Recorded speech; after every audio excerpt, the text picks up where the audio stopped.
तांत्रिक विधि से अगर कोई वशीकरण करा जाए तो वो एक अलग होता है, कोई सात्विक विधि से करा जाए तो वो वशीकरण अलग होता है। तांत्रिक और सात्विक दोनों में जमीन आसमान का फर्क है।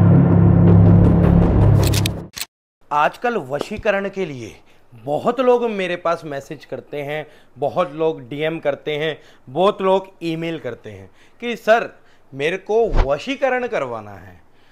और ये वशीकरण के लिए अलग अलग तरीके का स्टेप होता है, अलग अलग तरीका होता है किसके ऊपर क्या वशीकरण करवाना है, किस तरीके का वशीकरण करवाना है। तो दोस्तों काफ़ी लोग मेरे को इस तरीके से बोलते हैं कि कोई अपनी वाइफ के ऊपर वशीकरण करवाना चाहता है, कोई अपने हस्बैंड के ऊपर करवाना चाहता है, कोई अपनी गर्लफ्रेंड के लिए करवाना चाहता है, XYZ। इस तरीके की स्थितियां बहुत तरीके से मेरे पास मैसेज आते हैं। तो मैंने सोचा कि एक लॉन्ग वीडियो आप सभी के लिए मैं बनाता हूं, जिससे ये जो वशीकरण का एक जो टॉपिक है इसको मैं इस वीडियो के अंदर आप सभी के लिए क्लियर कर सकूं कि वशीकरण हमें किस परिस्थिति में करवाना चाहिए और किस लिए करवाना चाहिए, और अगर हम गलत तरीके से कोई वशीकरण करवाते हैं तो उसका क्या गलत इंपैक्ट हमारे शरीर पर पड़ेगा। तो चलिए दोस्तों इस वीडियो को हम शुरू करते हैं। और दोस्तों वीडियो शुरू करने से पहले हमारे चैनल को नीचे सब्सक्राइब जरूर करिएगा और इस वीडियो को ऐसे किसी दोस्त को भेजिएगा जो वशीकरण इन सारी चीजों के ऊपर जो है घुस रहा है। तरीका बताता हूं आपको कि वशीकरण किस प्रकार से होता है। पहला पॉइंट, तो वशीकरण के अंदर है ना काफी चीजें होती हैं, अलग अलग तरीके का वशीकरण होता है। जैसे कि पहला वशीकरण इसमें हम लेके चलते हैं कि सम्मोहन। वशीकरण दो प्रकार का होता है, एक सम्मोहन और एक वश में करना। सम्मोहन होता है कि किसी व्यक्ति को हम अपने ऊपर सम्मोहित कर लेते हैं वशीकरण करके, और वश में करना होता है कि वह व्यक्ति को अगर हमने किसी प्रकार से कोई तरीका अपनाया कि वह व्यक्ति हमारे बस में हो गया। सम्मोहन जो होता है ना वो कुछ टाइम पीरियड के लिए रहता है, और जो वशीकरण जो होता है जिसको अट्रैक्शन भी बोला जाता है, ये सारी चीजें होती हैं, ये लॉन्ग टाइम तक रहता है। तो सम्मोहन और वशीकरण में अंतर के यही है कि एक थोड़े टाइम के लिए रहता है और एक थोड़ा लॉन्ग टाइम के लिए रहता है, बट इसमें तरीके अलग अलग होते हैं वशीकरण में। जैसे कि तांत्रिक विधि से अगर कोई वशीकरण करा जाए तो वो एक अलग होता है, कोई सात्विक विधि से करा जाए तो वो वशीकरण अलग होता है। तांत्रिक और सात्विक दोनों में जमीन आसमान का फर्क है। आपकी बेहतर नॉलेज के लिए अगर मैं बता दूं तो एक सफेद जादू, काला जादू, ब्लैक मैजिक, व्हाइट मैजिक, इस तरीके से इसको करा जाता है।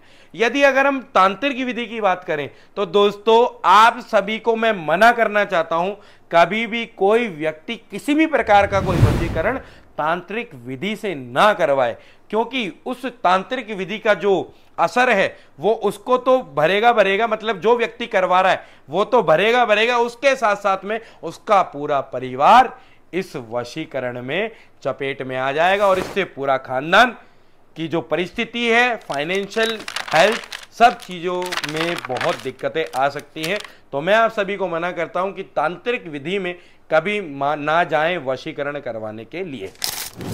तो अब हम एक जो व्हाइट मैजिक होता है, एक है ना व्हाइट मैजिक अलग ही होता है, ये सात्विक विधि होती है, भगवान के प्रति अपने आप को समर्पित करके व्हाइट मैजिक है या फिर सात्विक विधि है, इससे हम वशीकरण करवा सकते हैं। बट आपको एक बात बता देता हूं, यदि अगर हम कोई वशीकरण जो है अगर कोई अच्छी विधि से करवाएं, सात्विक मन से करवाएं, लाइक जैसे कि कोई हस्बैंड है अपनी वाइफ पे करवा सकते हैं, और किस विधि में करवा सकते हैं, यदि उनकी वाइफ का मन कहीं और भटक रहा है, और ऐसे ही वाइफ अपने हस्बैंड पे करवा सकती हैं कि उनके जो हस्बैंड है उनका मन कहीं और भटक रहा है, तो इन परिस्थितियों में आप वशीकरण करवा सकते हैं। और दूसरी बात, इसके साथ साथ में यदि आप किसी से बहुत ज्यादा प्रेम करते हो, किसी को बहुत ज्यादा प्यार करते हो, वह व्यक्ति भी आपसे प्यार कर रहा है, बट आप दोनों के बीच में कोई थर्ड पर्सन इंक्लूड हो गया है, तो आप उस वशीकरण को करवा सकते हो, वो भी किस विधि से? सात्विक विधि से। तो इस सात्विक विधि को मैं आज आपको बताने जा रहा हूं कि वशीकरण इस सात्विक विधि से आप कैसे कर सकते हैं। तो आपको एक छोटा सा मंत्र स्क्रीन पे आ रहा होगा, ओम क्लीम कृष्णाय नमः। मेरी एक वीडियो है 1111 वाली, इंस्टाग्राम पे डाली हुई है, नीचे आपको लिंक भी मिल जाएगा उसका।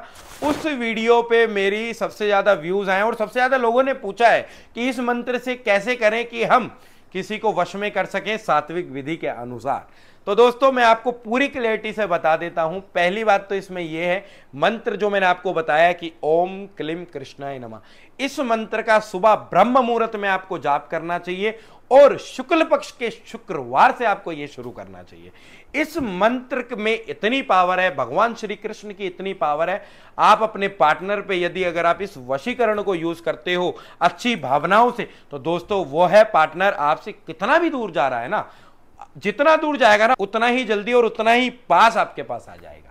तो दोस्तों इसकी विधि मैंने अभी आपको बताई है कैसे कि शुक्ल पक्ष के शुक्रवार से आपको करना है और आपको मात्र 11 दिन करना है। डेली कम से कम 5 माला ब्रह्म मुहूर्त में आपको करनी है।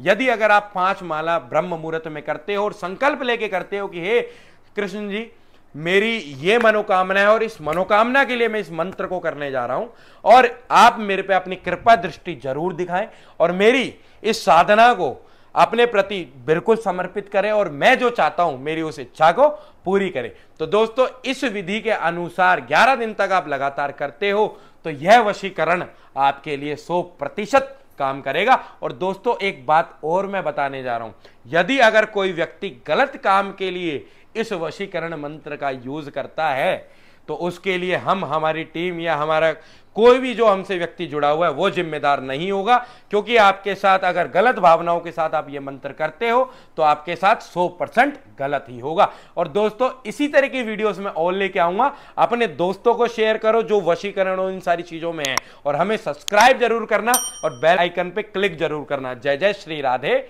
जय श्री राम।